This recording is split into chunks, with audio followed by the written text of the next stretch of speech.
Melambangkan siapa? Orang Farisi, ya, orang Farisi. Saudara lebih mirip mana? Orang berdosa apa orang Farisi? Ayo coba. Hah? Nggak mau jawab, gue jelek ya. Pintar saudara-saudara ya. Silence is golden, betul nggak ya? Saudara, kalau kita mau lihat barangkali ya, kita lebih mirip yang mana? Barangkali kita bukannya anak bungsu barangkali, sebab kita merasa hidup kita cukup baik, bukan? Ya, kita siapa? Kita lebih mirip anak yang sulung sebenarnya, saudara. Kita rajin datang ke gereja. Coba siapa yang bolos, sering bolos di gereja? Coba angkat tangan. Tuh kan, rajin semua, ya, rajin semua datang, ya. Siapa sering dosa-dosa sengaja, willfully sin kayak anak bungsu? Ayo, tuh nggak ada, ya. Siapa yang kayak anak bungsu mabuk-mabukan, foya-foya, senang-senang, main pelacur? Ayo coba angkat tangan. Nah, nggak ada kan? Nah, kita jadi yang mana? Kita lebih pantas anak yang sulung, ya. Kita lebih perhatiin, saudara, anak yang sulung gimana? Anak sulung tinggal di rumah bapak, ya. Dia tinggal di rumah bapak, ya. Tapi waktu itu dia bisa bilang apa, saudara? Dia bilang kepada bapaknya, ya, telah bertahun-tahun aku melayani bapak dan belum pernah aku melanggar perintah bapak. Tetapi kepadaku belum pernah bapak memberikan seekor anak kambing. Oke, saudara, dia cerita, saudara, ya, saya ini terus tinggal di dalam rumah bapak, bukan? Saya ini tinggal di rumah bapak.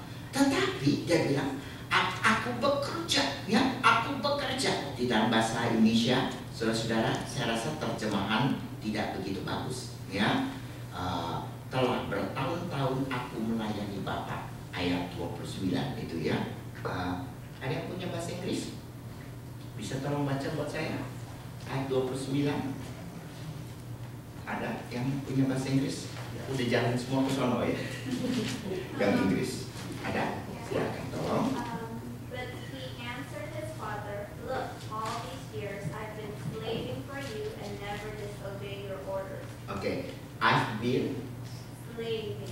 Oke, saudara, satu kata yang bagus sekali sebenarnya hilang daripada terjemahan kita di dalam bahasa Indonesia.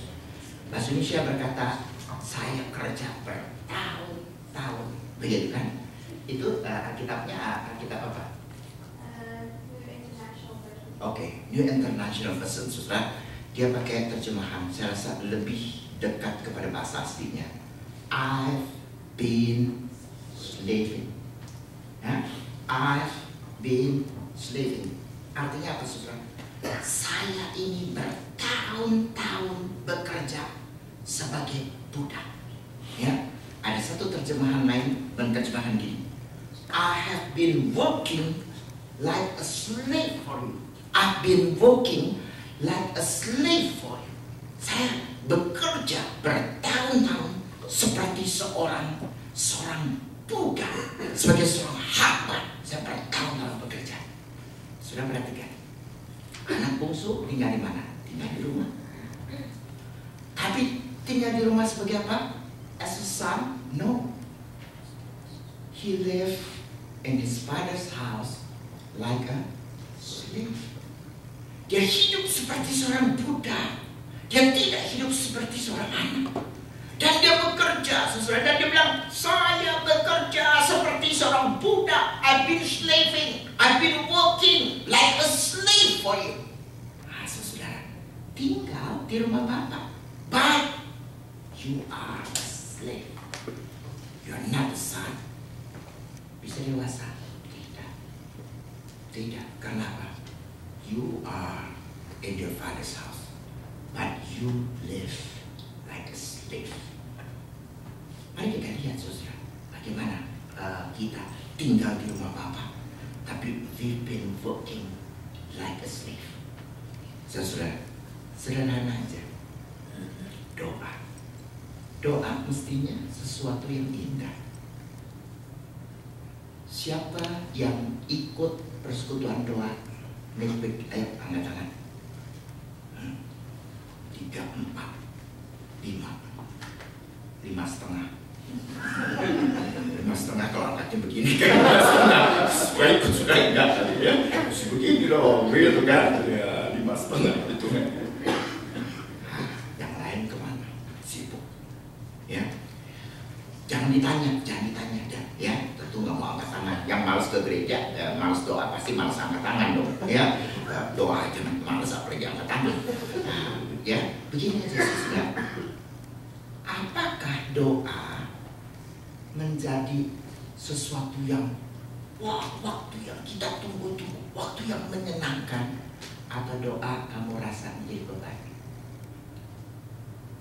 Doa sampai pada waktu kita capek, ya kita kerja, wah dikejar, saudara kejar duty, kita capek. Terus malam kita pulang, mungkin mandi, mungkin gak sempat mandi juga. Sesudah ini mandi aja gak sempat, ya. Lalu naik ke ranjang, begitu kita ke ranjang kita ingat, ya belum doa, begitu kan? Apalagi ada istri cerewet, bukan? Yang tidak mengerti, Pak belum doa. Ya Tuhan juga ngerti lah, gue capek, gitu kan? Ya tapi mesti doa. Lu udah gue capek, bukannya pijit, mau suruh doa, doain deh, lu gue sambil gue tidur, begitu kan? Gak bisa, lu mesti berdoa, begitu kan? Akhirnya dengan jengkel, dengan malas, akhirnya kamu berdoa juga. Berdoanya juga cepet-cepet, bukan? Tuhan kau tahu semua, dalam nama Yesus, amin. Tidur langsung, begitu kan? Saudara, artinya apa saudara? Kita berdoa ya berdoa. Kita di mana? Kita di rumah Bapa. Doa sih doa, ngomong sama Bapa. Tapi we've been working like a slave. Kita jadi apa? Kita ini adalah orang Kristen budak. We are slave. We are not the son. Kita bukan anak. Kita adalah budak. Pada waktu kita datang kepada Tuhan dengan satu sikap, saudara, di mana kita tidak punya joy. Waktu kita berbicara dengan Bapa kita yang di surga, Bapa who loves us, yang memeluk kita, yang begitu mengasihi kita, dan kita tidak punya joy untuk datang kepada Dia. We've been working like a slave. Kalau kita datang ke gereja, there is no joy. Kita datang, gue udah lama gak ketemu si itu tuh, gue pengen ketemu si itu. Apalagi kalau gereja Indonesia ada makanan Indonesia, wah kan kita kangen bukan? Ya, dari Senin sampai Sabtu makannya burger melulu kan? Saudara, wah ini enak makan, saudara tahu tak? Ya, nah kita datang, apalagi hujan ini untung terang, saudara ya. Orang Kristen biasanya gerimis sedikit langsung hujan. Kenapa kemarin kelihatan kata pendeta hujan, begitu ya? Ya hujan gerimis, begitu kan? Ya, mending hujan di Merapi itu hujan, ya. Saudara Mbah apa itu? Mbah Marican apa itu? Apa Marican apa tuh? Bukan wajan ya pasti, begitu ya? Udah meletus dia tidak mau pergi, dia tidak mau pergi. Ya, kita hujan gerimis, saudara, ya. Kita rasa susah, nanti keseleo lo, jalan keseleo apa sekarang? Who are you? You are a slave. You are not a son.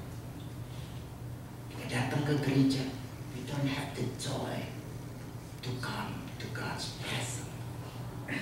We don't have the joy. Kita punya sukacita untuk ketemu. We are a slave. Saudara-saudara, kita tidak akan pernah bisa dewasa bila kita itu hidup sebagai seorang budak. Ingat, kita di rumah Bapa. Maka apa? Live like a son. Hidup sebagai anak. Betul-betul menikmati hadirat Bapa, saudara. Betul-betul menikmati kebersamaan dengan Bapa. Karena kau tinggal di rumah Bapa bersama dengan Bapa. Saudara, ada satu anak, bapaknya kaya Dia janji, anakku, kalau kamu lulus dengan nilai yang baik, saya akan kabulkan apa juga yang kamu mau. Bapaknya kaya. Anaknya bilang, oke Pak, kalau saya lulus dengan angka baik, Papa beli saya satu Ferrari, oke? Papa bilang, oke, sekolah baik-baik, Papa beli. Dia kerja susah, dia belajar baik-baik, dan dia lulus. Setelah dia lulus, dia bilang, Pak, saya sudah lulus, lihat angka saya bagus, bukan main.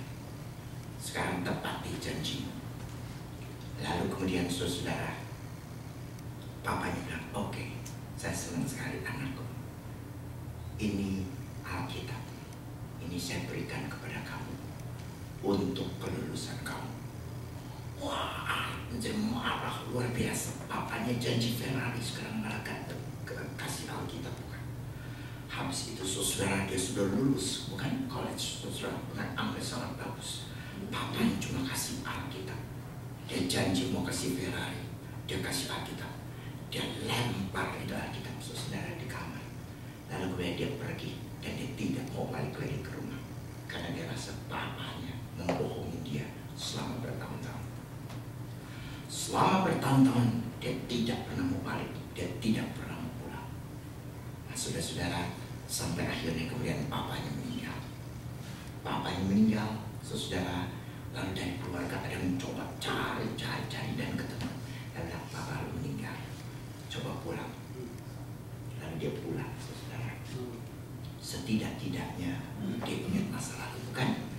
Dia datang ke kamarnya, lihat semua barang-barang di kamar tidak bergerak sama sekali.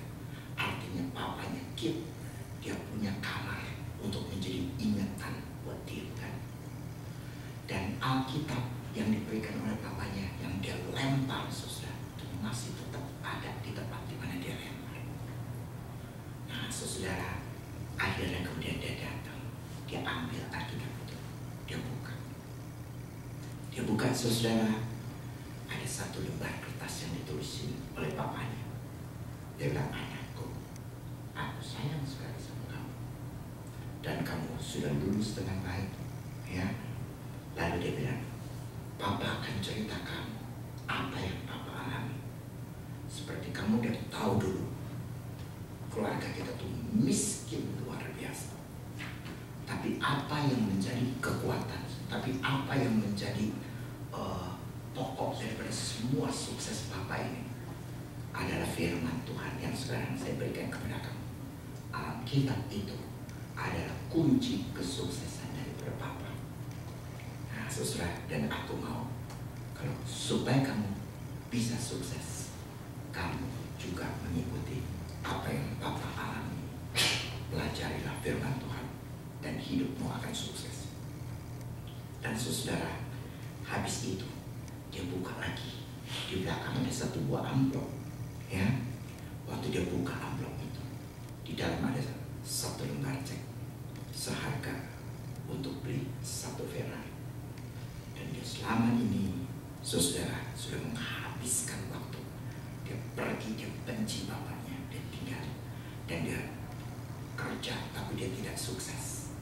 Padahal di dalam Alkitabnya, bapaknya taruh Ferrari untuk bisa beli mobil dan untuk bisa sukses seperti bapaknya. Saudara, Tuhan berikan kepada kamu segala sesuatu supaya kamu boleh dewasa. Diberikan kesempatan kamu untuk percaya, untuk bisa datang ke gereja. Karena banyak orang masih di luar gereja, bukan?